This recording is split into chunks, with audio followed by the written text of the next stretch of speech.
बोलो भारत माता की जय, बोलो भारत माता की जय, भारतीय जनता पक्षಕ್ಕೆ ಜಯವಾಗಲಿ, ಭಾರತೀಯ ಜನತಾ ಪಕ್ಷಕ್ಕೆ ಜಯವಾಗಲಿ, ಯಡಿಯೂರಪ್ಪ ಸಾಹೇಬರಿಗೆ ಜಯವಾಗಲಿ, ಯಡಿಯೂರಪ್ಪ ಸಾಹೇಬರಿಗೆ. ಒಂದು ಸೆಕೆಂಡ್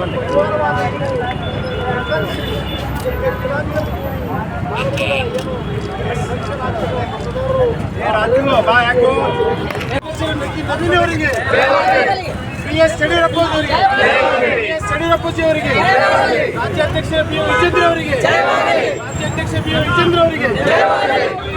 बोलो भारत माता की जय, बोलो भारत माता की जय.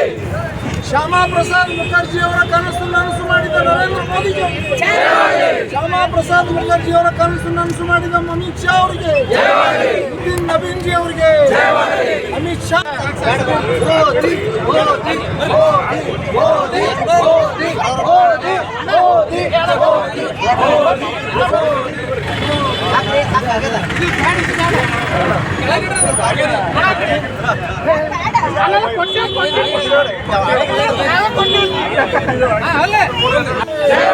ವಿಜೇಂದ್ರ ಅಣ್ಣ ಅವರಿಗೆ, ಪಶ್ಚಿಮ ಬಂಗಾಳ ಜನತೆಗೆ.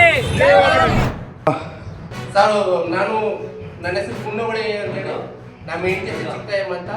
ನಾವು ಕುನ್ಗಳಿ ಜಾಗದಲ್ಲಿ ಮನೆ ಕಟ್ಟಿದ್ದೀನಿ ಸರ್. ಒಂದು ವರ್ಷ ಮೇಲೆ 3 ತಿಂಗಳಾಯಿತು. ನನಗೀಗಾಗಲೇ ಈ ಸೊತ್ತನ್ನು ಅರ್ಜಿ ಇದೆ, ಅವರು ವಾಪಸ್ ತಂದುಕೊಟ್ಟರು. ನಂದು ಈ ಸೊತ್ತು ಮಾಡುವಂಥ ಸಂದರ್ಭದಲ್ಲಿ ಕಂಪ್ಯೂಟರ್ ಸೆಂಟರ್ ತಗೊಂಡು ಕೊಟ್ಟು ಕಂಪ್ಯೂಟರ್ ಸೆಂಟರ್ ಅವರು ನೀವು ಕಂಪ್ಯೂಟರ್ ಬಿಲ್ ತಗೊಂಡು ಕೊಡಿ, ನೀವು ಕಂದಾಯ ಹೇಳಿದ್ರು. ಅಲ್ಲಿ ಇಲ್ಲಿ ಬಂದು ಗ್ರಾಮ ಪಂಚಾಯತಿಲಿ 9ನೇ ತಾರೀಕು ಕೇಳುವಾಗ ನಿಮ್ಮದು ಪಂಚಾಯತ್ ಕಳವಟ್ಟಿಲ್ಲ ಅಂತ ಹೇಳಿದ್ರು. ಅತಪ್ಪಿಂದ ಇದುವರೆಗೂ ನನಗೆ ಈ ಸೊತ್ತು ಆಗಿಲ್ಲ, ಹಕ್ಕುಪತ್ರನೂ ಕೊಟ್ಟಿಲ್ಲ, ಡಿಮ್ಯಾಂಡ್ ಒಂದು ಕೊಟ್ಟಿದ್ದಾರೆ ಸರ್. ಆದ್ದರಿಂದ ತುಂಬ ಸತಿ ಮಾನ್ಯ ಜಿಲ್ಲಾಧಿಕಾರಿಗಳಿಗೆ ಲೆಟರ್ ಕೊಟ್ಟಿದ್ದೀನಿ, ಸಿಒಗೆ ಲೆಟರ್ ಕೊಟ್ಟಿದ್ದೀನಿ, ಮತ್ತು ಇವಾಗೂ ಗುಂಡ್ಲುಪೇಟೆಗೆ ಲೆಟರ್ ಕೊಟ್ಟು ನಿನ್ನೆ ಗುಂಡ್ಲುಪೇಟೆಗೆ ಕೂತ್ಕೊಂಡು ಈ ಸಂಬಂಧ ಮಾತಾಡಿದ್ದೀನಿ ಸರ್. ನನಗೆ ನ್ಯಾಯ ಸಿಕ್ಕಿಲ್ಲ. ಆದ್ದರಿಂದ ನನಗೆ ಕೆಲಸ ಆಗ್ತಾರಿಂದ ಒಬ್ಬ ದಲಿತ ಸಮುದಾಯದವಂಗ ನನಗೆ ನ್ಯಾಯ ಸಿಕ್ಕಿಲ್ಲ. ಅದಕ್ಕೋಸ್ಕರ ನಾನು ರೋಗ ತಗೊಂಡು ನಾನೇ ಆತ್ಮಹತ್ಯೆ ಮಾಡ್ಕೊತಿದ್ದೀನಿ ಸರ್. ಪಂಚಾಯತಿ ಮುಂದೆ, ಕಣ್ಣೆಗಾಲ ಗ್ರಾಮ ಪಂಚಾಯತಿ ಮುಂದೆ.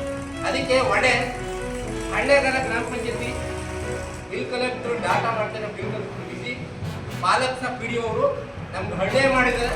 ಅದಕ್ಕೋಸ್ಕರ ನನ್ನ ಒಬ್ಬನೇ ಹೋರಾಟ ಕೂತಿದ್ದೀನಿ ಸರ್. ನಾನು ಇದು ಮಾತಾಡಿ ನಾನು ಮುಗಿಸ್ತೀನಿ.